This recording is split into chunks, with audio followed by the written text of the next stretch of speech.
तुम्ही संत सारे कृपेचे सागर, निरूप हा भार सांगा देवा.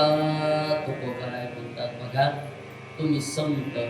मी असं ऐकले की कृपा करणं हा तुमचा काय आहे, स्वभाव आहे, स्वभाव. आणि मला असं वाटतंय की तुमचा जरा देव जास्त ऐकतो.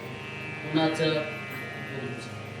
का ऐकतो देव यांचं? तर देवाला ज्या ज्या गोष्टी आवडते ते हे करतात. तुम्हाला कोण माणसं प्रिय आहेत? जे तुमचं ऐकत आहेत ते आवडतात का जे ऐकत नाहीत ते? आपलं आवडत ते ऐक नाही, मनाला पटन तसं वागन, आपण सांगन तसं ऐकन, ती माणसं माणसाला फार आवडतात. माय मौल हो, तुम्हाला दोन सून आहे. कोणती सून आवडते? जे सकाळी सकाळी आंघोळ झाली की मनानं चहाचा कप घेऊन येते ती, का जी सकाळपासून दोनदा वस वस करून बी अजून कपाचा मेळ नाही ती? सकाळी आणून न मागता. तसंच आहे हो, तसंच आहे. देवालाही संत का आवडतात? तर ते त्यांच्या मनाप्रमाणे. देवाला आवडतंय त्याचं नाम घेणं, त्याचं भजन करणं, म्हणून देवाला. म्हणजे आपण सुद्धा दोन सुना सांगते.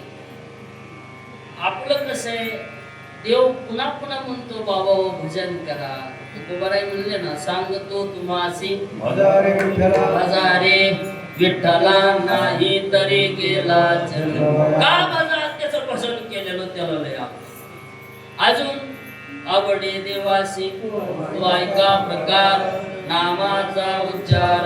त्याचं भजन केलं की त्याला बरं वाटतं. संत त्याचं भजन करतात, रात्रंदिवस चिंतन करतात. सततम कीर्तयन्तो मा यतन्तश्च दृढव्रताः नमस्यन्तश्च मां भक्त्या नित्ययुक्ता उपासते. सतत भजन करतात देवाला फार प्रिय.